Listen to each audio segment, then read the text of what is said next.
Di tengah Samudra Pasifik, di antara Australia dan Hawaii, terdapat 9 pulau kecil yang menjadi rumah bagi sekitar 11.000 orang. Wilayah ini diperkirakan akan menjadi salah satu negara pertama yang hilang karena perubahan iklim. Tuvalu terletak di kawasan Oseania, tepatnya di Samudra Pasifik bagian barat daya. Tetangga terdekatnya adalah Kiribati, Nauru, Samoa, dan Fiji. Panjang daratannya hanya 12 km. Tuvalu dulunya dikenal sebagai Kepulauan Ellis dan dikelola sebagai protektorat Inggris dari tahun 1892 hingga 1916 sebagai bagian dari teritori Pasifik Barat Britania, hingga kemudian memperoleh kemerdekaannya dari pemerintah Britania Raya pada tahun 1978. Negara yang menganut monarki konstitusional ini terdiri dari 4 pulau karang dan 5 atol besar yang tersebar di sekitar 676 km persegi. Meskipun luas lautannya mencapai ratusan kilometer, namun daratannya hanya sekitar 26 km persegi, menjadikan Tuvalu salah satu dari 4 negara terkecil di dunia, lebih besar dari kota Vatikan, Monaco, dan Nauru. Tuvalu berada di area yang sangat rentan terhadap perubahan iklim, terutama kenaikan permukaan air laut. Para ilmuwan NASA memproyeksikan bahwa pada akhir tahun 2050, gelombang pasang yang terjadi setiap hari akan membanjiri setengah Funafuti, yang merupakan atol terbesar dan dihuni 60% dari populasi penduduk Tuvalu. Titik tertinggi negara kepulauan ini hanya 5 meter di atas permukaan laut. Tuvalu menghadapi ancaman serius dari potensi tenggelam akibat perubahan iklim, menjadikan masa depan negara ini memprihatinkan dan tentunya akan memberikan dampak emosional bagi penduduknya, di mana mereka akan kehilangan identitas, masa depan anak-anak, dan keturunan mereka. Untuk menjamin masa depan negara dan penduduknya, pemerintah Tuvalu telah menciptakan 17,3 hektar lahan buatan yang mereka rencanakan akan lebih banyak, dengan harapan pulau-pulau buatan ini tetap berada di atas air hingga akhir tahun 2100. Pemerintah Tuvalu juga telah bekerja sama dengan pemerintah Australia untuk memberikan jalan bagi 280 warga Tuvalu setiap tahun bermigrasi ke Australia yang dimulai pada tahun 2025. Selandia Baru juga telah memberikan skema migrasi bagi penduduk Tuvalu yang memenuhi syarat untuk bermigrasi. Kerjasama ini tentunya menjadi solusi bagi penduduk Tuvalu untuk menghadapi skenario terburuk ketika akhirnya lautan mengambil alih seluruh pulau-pulau mereka. Meskipun demikian, tidak semua orang ingin meninggalkan tanah kelahirannya. Beberapa orang mengatakan mereka akan tetap tinggal untuk menjaga kedaulatan negara, meskipun air laut naik.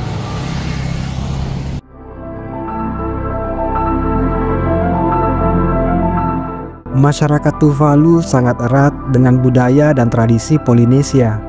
Bahasa resmi negara ini adalah Tuvalu dan Inggris. Tetapi banyak penduduk lokal masih menggunakan dialek tradisional sebagai percakapan mereka sehari-hari. Kegiatan masyarakatnya sangat bergantung pada laut dan hasil alam, dengan mata pencaharian utama seperti perikanan dan pertanian skala kecil. Perekonomian di Tuvalu sebagian besar bergantung pada bantuan internasional dan sumber pendapatan dari tenaga kerja Tuvalu yang bekerja di luar negeri. Tuvalu juga mendapat pemasukan sekitar 12 juta dolar per tahun dari hak penggunaan domain internet .tv yang sangat diminati oleh perusahaan media dan penyiaran di berbagai negara. Letaknya yang terpencil dan terbatasnya infrastruktur transportasi menjadikan akses menuju Tuvalu cukup terbatas. hanya ada satu bandara internasional di Tuvalu, Bandara Funafuti, dan hanya melayani pesawat-pesawat kecil karena keterbatasan lahan untuk bandara. Penerbangan langsung ke Tuvalu hanya tersedia di Bandara Internasional Nadi di Fiji. Rute ini hanya memiliki 2 jadwal penerbangan dalam seminggu. Tuvalu juga memiliki akses melalui jalur laut, namun ini lebih jarang digunakan oleh wisatawan dan lebih umum hanya untuk pengiriman kargo. Beberapa kapal kargo internasional kadang-kadang singgah di Tuvalu, namun opsi ini biasanya tidak praktis bagi pengunjung karena jadwalnya tidak menentu dan perjalanan laut bisa memakan waktu yang sangat lama.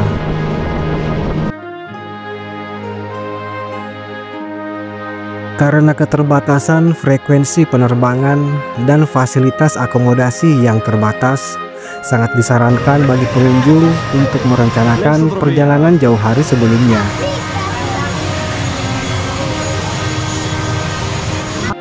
Di Tuvalu hanya ada 4 hotel, yang sebagian besar letaknya di dekat bandara, dan bisa diakses hanya dengan berjalan kaki. Jangan berharap untuk memilih-milih restoran, karena hanya ada satu restoran di negara ini, yang letaknya di Funafuti, ibu kota Tuvalu.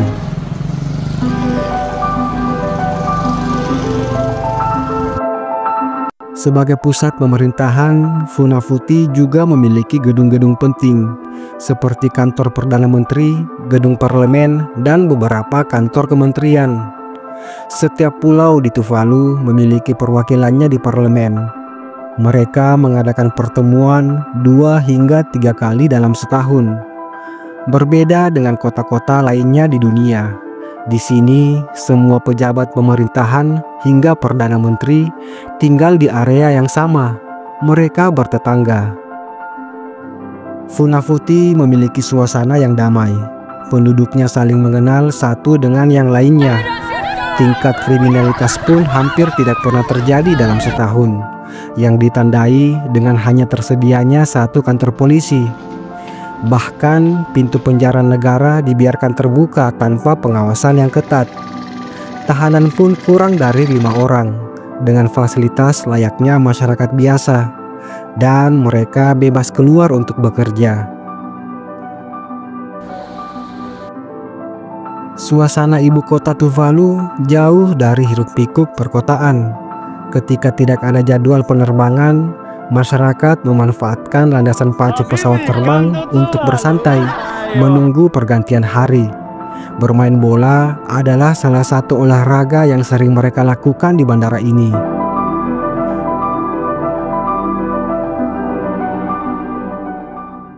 Infrastruktur di ibu kota Tuvalu terbatas. Hanya ada satu jalan utama yang menghubungkan bagian-bagian utama pulau ini. Namun, fasilitas dasar seperti rumah sakit, sekolah, dan gereja tersedia untuk memenuhi kebutuhan penduduk.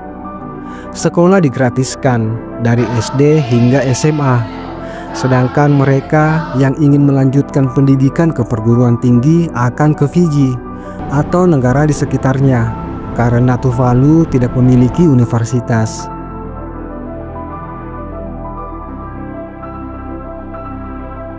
Tidak butuh waktu lebih dari 1 jam untuk mengelilingi negara ini, berpindah dari ujung yang satu ke ujung lainnya.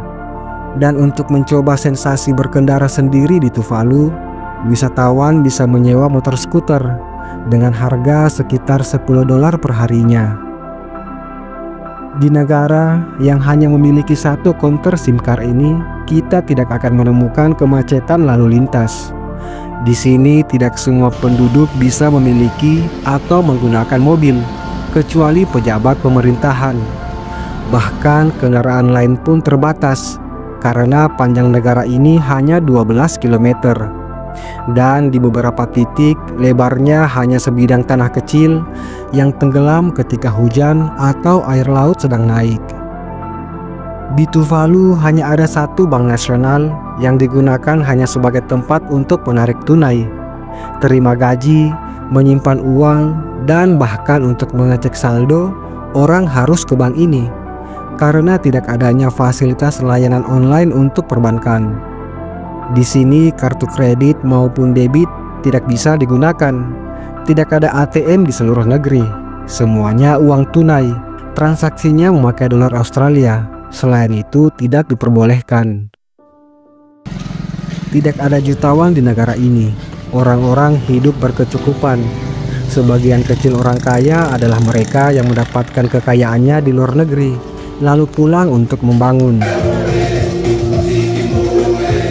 Masyarakat di sini menghargai musik, tarian, dan kegiatan berkumpul bersama yang mempererat hubungan antar warga. Selain bekerja secara formal, sebagian penduduk kadang menghabiskan waktunya dengan memancing, makan, minum, berkumpul, dan berjudi di tempat khusus sebagai pengisi waktu mereka. Salah satu daya tarik utama Tuvalu adalah keindahan alamnya. Kita bisa melihat lautan di satu sisinya dan laguna di sisi lainnya secara bersamaan. Area konservasi Laut Funafuti adalah salah satu surga bagi para pecinta laut.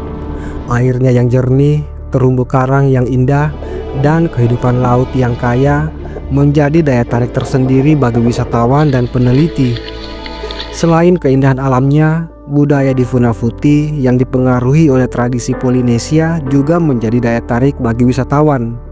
Salah satunya adalah tari Fatele, yang merupakan tarian tradisional negara Tuvalu, yang tidak hanya menjadi warisan budaya, tetapi juga menjadi salah satu bentuk kebanggaan nasional yang mereka pertahankan. Tuvalu hanya sebuah negara kecil yang terpencil di Samudra Pasifik, tetapi menyimpan kekayaan alam dan budaya yang besar. Di tengah segala tantangan yang dihadapi, semangat masyarakat Tuvalu untuk mempertahankan identitas dan lingkungan mereka tetap kuat. Meskipun ada kemungkinan negara mereka akan hilang tenggelam.